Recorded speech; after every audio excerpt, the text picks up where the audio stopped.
তাই তো বলি, ঈদুল আজহা শুধু উৎসব নয়, ত্যাগ ভক্তির পথ দেখায়, অন্ধকারে আলো বয়। চলো সবাই মিলেমিশে ভাগ করি ভালোবাসা। এই ঈদের শিক্ষা হোক মানবিক অনুভব, আশা।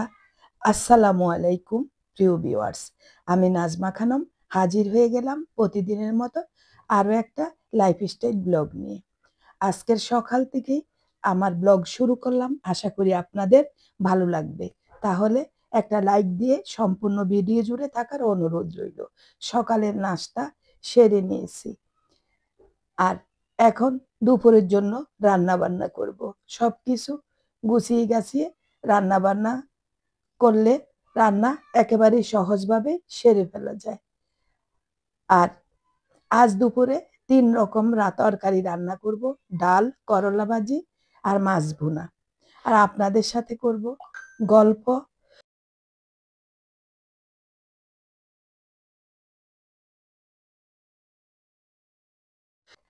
আজকের ব্লগে যারা ফেসবুক পেজ থেকে যুক্ত হয়েছেন আর যারা ইউটিউব চ্যানেল থেকে যুক্ত হয়েছেন, আশা করি সবাই আল্লাহর রহমতে সুস্থ এবং নিরাপদে আছেন।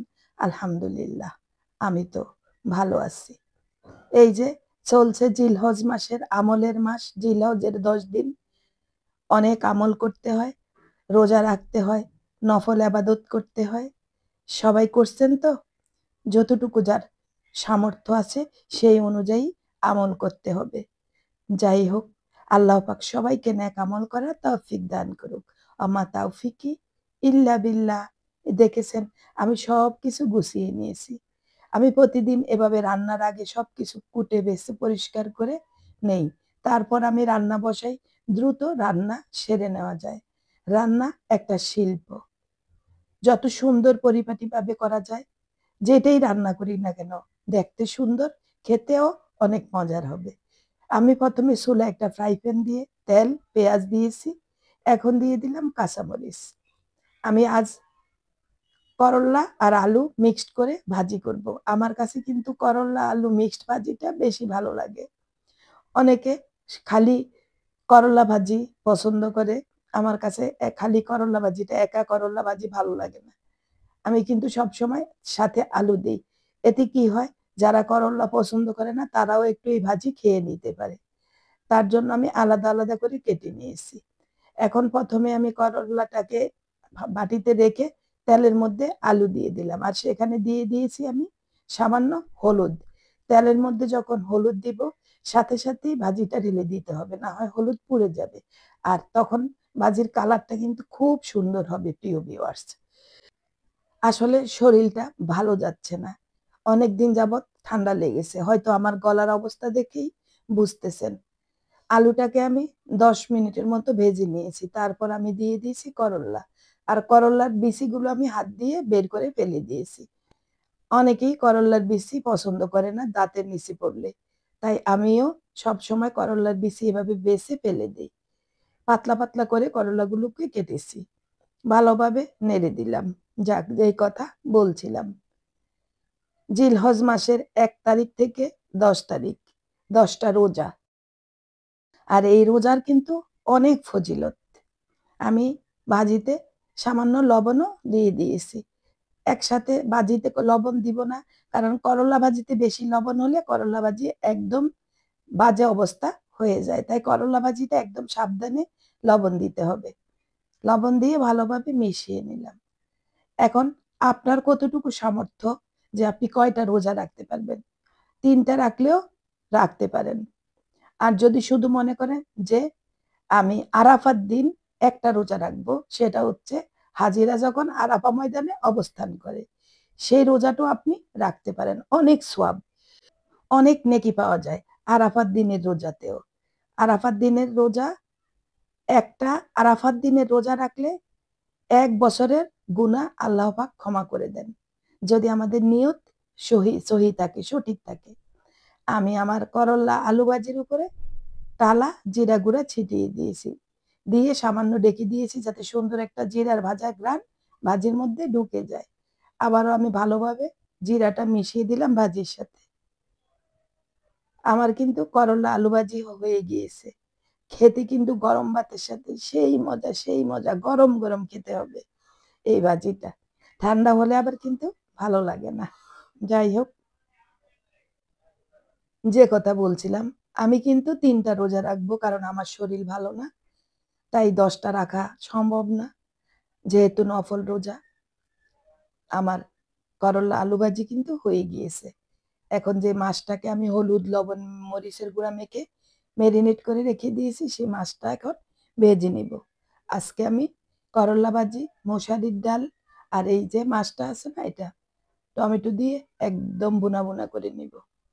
আর কি সুন্দর টাটকা মাছটা, দেখেন এই মাছটা আমার ছেলে কিনে এনেছে কাপ্তাই লেক থেকে। মাছ তেলের মধ্যে দিয়ে দিলাম। ও, যেই কথা বলছিলাম, তাহলে আজকে হচ্ছে মঙ্গলবার, বুধবার, বৃহস্পতিবার, আর বুধবারে হচ্ছে আরাফার রোজা, শুক্রবারে বাংলাদেশি ঈদ, বৃহস্পতিবারে সৌদি আরবি ঈদ। যাক, আমার যতটুকু জ্ঞান ছিল তা আপনাদের সাথে শেয়ার করলাম। যদি ভালো লাগে তাহলে চেষ্টা করবেন আরাফার দিনে রোজা রাখার জন্য। আর শুক্রবারে আমাদের ত্যাগের কোরবানি, আল্লাহ পাকের সন্তুষ্টির জন্য পশু কোরবানি করা। আলহামদুলিল্লাহ, আল্লাহ পাক তৌফিক দিয়েছে, ইনশাল্লাহ পশু কোরবানি করব। আর সেটা তো কোরআন হাদিস মোতাবেকই পশু কোরবানি হবে। সেই পশুর মাংস বন্টন হবে, খাওয়া দাওয়া হবে। সবার জন্য দোয়া রইল, যারা পশু কোরবানি দিতে চান তারা যেন আল্লাহর পছন্দ মতো পশু কোরবানি করতে পারেন। আর যাদের সামর্থ্য নেই, আল্লাহ পাক তাদেরকেও যেন সামর্থ্যবান বানিয়ে দেয়। আর এই যে আমি মাছগুলো তেলের মধ্যে ভেজে নিচ্ছি, আর এদিকে আমি মশারির ডাল ধুয়ে 10 মিনিটের মতো ভিজিয়ে রেখেছি। মশারির ডাল ধুয়ে যদি 10 মিনিট ভিজিয়ে রাখা যায়, অল্প সময়ের মধ্যে মশারির ডালটা সিদ্ধ হয়ে যাবে। আমি কিন্তু প্রেসার কুকারে সিদ্ধ করে নিব। তার জন্য মশারির ডাল দিয়ে, পানি দিয়ে, লবণ হলুদ আর পেঁয়াজ দিয়ে আমি এখন প্রেসার কুকারটা চুলায় বসিয়ে দিব।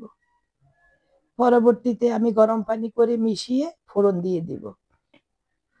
যাই হোক, এদিকে কিন্তু আমার মাছ, আমরা যারা ভিডিও কন্টেন্ট ক্রিয়েটর, ভিডিও তৈরি করি ফেসবুক ইউটিউবে, আমাদের ফেসবুক পেজ আর ইউটিউব চ্যানেলে দেই। আমাদের যারা ভিউয়ার্স আছে, যারা আমার ভিডিও দেখে, আমাদের ভিডিও দেখে, তারা অপেক্ষায় থাকে আমাদের ভিডিওটা কখন রিলিজ হবে। তাই শরীর খারাপ থাকলেও, হাতের সময় কম থাকলেও, হাজার ব্যস্ততা থাকলেও একটা ভিডিও ব্লগ আপনাদের জন্য তৈরি করতে হয়, একটা রেসিপি আপনাদের জন্য তৈরি করতে হয়, কারণ আপনারা অপেক্ষায় থাকেন। অনেকেই আবার কমেন্ট করেন পুরানো ভিডিওতে যে আপু ভিডিও দিচ্ছেন না কেন, কি হয়েছে আপনার, এই ধরনের প্রশ্ন আসে। তাই আপনাদের প্রশ্নগুলো যেন না আসে, তার জন্য যত কষ্টই হোক না কেন ব্লগ ভিডিও তৈরি করে ফেসবুক পেজ বা ইউটিউব চ্যানেলে আপলোড দেওয়ার চেষ্টা করি। আশা করি এই কষ্টের পরিশ্রমের ফল বৃথা যেতে দিবেন না। আপনারা সুন্দর একটা কমেন্ট করে যাবেন ভিডিও শেষে, আর ভিডিও শুরুতে একটা লাইক দিয়ে দিবেন। এত কষ্ট করে একটা ভিডিও তৈরি করি, ভিডিও তৈরি করা, এডিট করা থেকে ভয়েস দেওয়া থেকে অনেক কষ্ট। যারা এই কাজ করে তারা বুঝে কতটা পরিশ্রম। যেহেতু আপনারা পছন্দ করেন আমার রান্না বান্না, আমার ঘর গুছানো, আমার কাজকর্ম, তাই আমার কাছেও ভালো লাগে আপনাদের সাথে শেয়ার করতে। আমার কিছু প্রাণপ্রিয় ভাই বোন আছে, ওরা তো বেশি পছন্দ করে আমার রান্না বান্না, আমার ঘর গুছানোর ভিডিওগুলো। আমাকে রিকোয়েস্ট করে যে আপনি শুধু এই ধরনের ভিডিওই দিবেন। তাই সেই আপু ভাইয়াদের রিকোয়েস্ট তো আমাকে রাখতেই হবে, তাই না?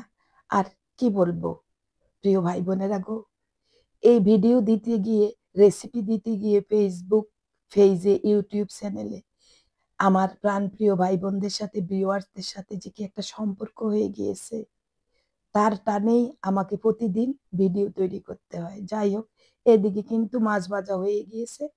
তেলের মধ্যে আমি পেঁয়াজ একটু হালকা গোল্ডেন করে ভেজে নিয়েছি, আদা রসুন পেস্ট দিয়ে দিয়েছি স্বাদ মতো লবণ, আর দিয়েছি রেডিমেড মাছের মশলা, সরি, বললাম না শরীর খারাপ, একদম মুখ দিয়ে মনে কথাই আসছে না। যাই হোক, রেডিমেড যেই মাছের মশলা পাওয়া যায় অল্প ছিল সেটাও দিয়ে দিয়েছি হলুদ, মরিচ, ধনিয়া, জিরা পাউডার দিয়ে ভালোভাবে তেলের মধ্যে কিন্তু ভেজে নিব। আপনারা চাইলে এইভাবে কিন্তু যে কোনো মাছ ভুনা করতে পারেন। মাছটা কিন্তু রান্না করলে অনেক বেশি মজা হয়, আর কালারটাও কিন্তু অনেক সুন্দর আসে। দেখেন তো কেমন কালার, খুব লোভনীয় না কালারটা? খেতেও কিন্তু দারুণ মজার। অনেকেই হয়তো এই রেসিপিগুলো শিখে কাজে লাগায়। এখন দিয়ে দিলাম টক দই।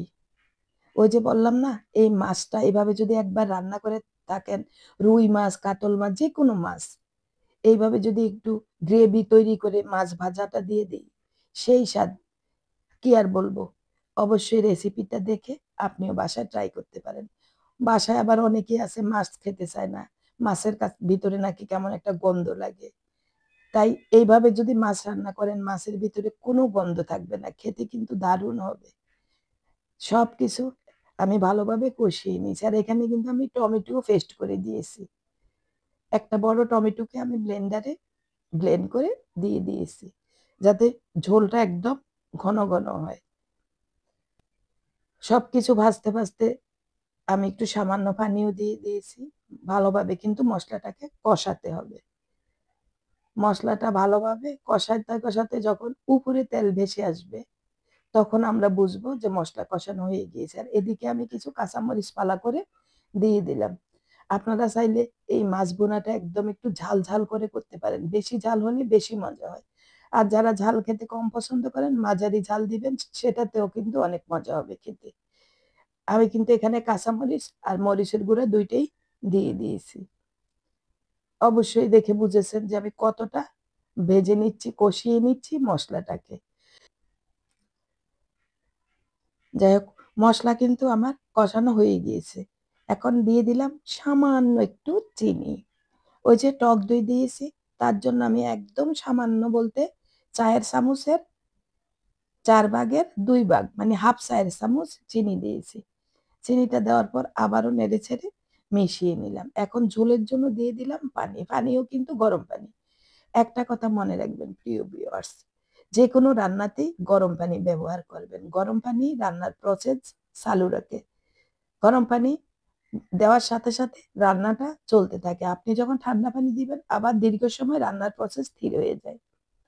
তাই গরম পানি দিতে চেষ্টা করবেন। আর এই গরম পানি দিলে তরকারির ঝোলটা কিন্তু ভীষণ মজার হয়। আমি গরম পানি দিয়ে ভালোভাবে নেড়ে নিয়েছি।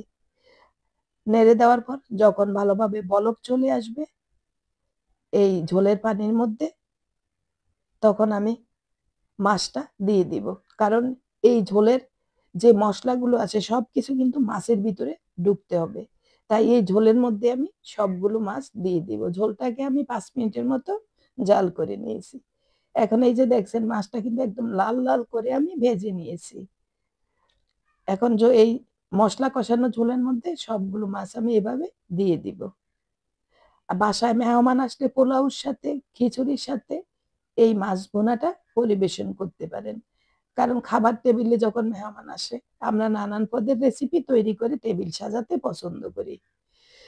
তাই মাংসের সাথে, রোস্টের সাথে বিভিন্ন পদের মাছ যখন আমরা মেহমানের টেবিলে আপ্যায়নে দেই, তখন মেহমান কিন্তু দেখে অনেক খুশি হয়ে যায় আর খেয়ে তৃপ্তি পায়।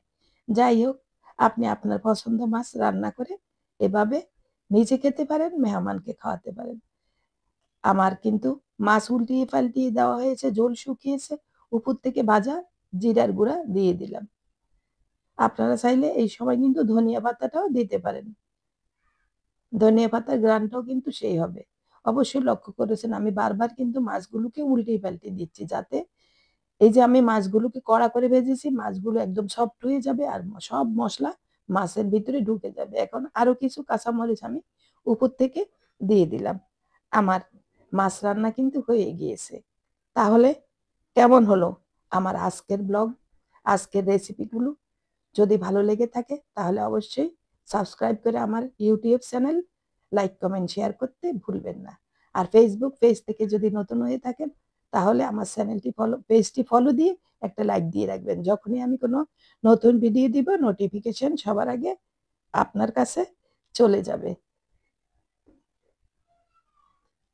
আর আমার ভিডিও যাদের কাছে ভালো লাগে, যারা রিকোয়েস্ট করে সবসময় আমার ভিডিওগুলো দেখার জন্য, সেই আপু ভাইয়াদের উদ্দেশ্যে বলছি, তোমাদের জন্য তোমাদের এই আপু কষ্ট করে ভিডিও তৈরি করেছে অসুস্থ শরীর নিয়ে।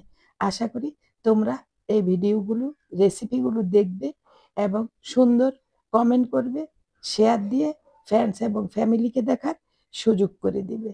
আর সামনে যেহেতু ঈদুল আজহা, কোরবানির ঈদ, আমাদের অনেক কাজকর্ম ঈদ উপলক্ষে থাকে, অনেক ঘর গুছানো থাকে, মশলা রেডি করতে হবে, অনেক ঝামেলা। এই কারণে আমরা অনেকেই রেগুলার ভিডিও দিতে বা ব্লগ তৈরি করতে, রেসিপি করতে পারছি না। তার জন্য সবার কাছে ক্ষমা চেয়ে নিচ্ছি। ঈদের পর আবার রেগুলার হয়ে যাবে সবার ব্লগ ভিডিও তৈরি করা। অনেকেই দেশের বাড়িতে চলে গিয়েছেন, যাবেন, সবার জন্য দোয়া রইল। সবাই ভালো থাকুন, সুস্থ থাকুন। আল্লাহ হাফেজ।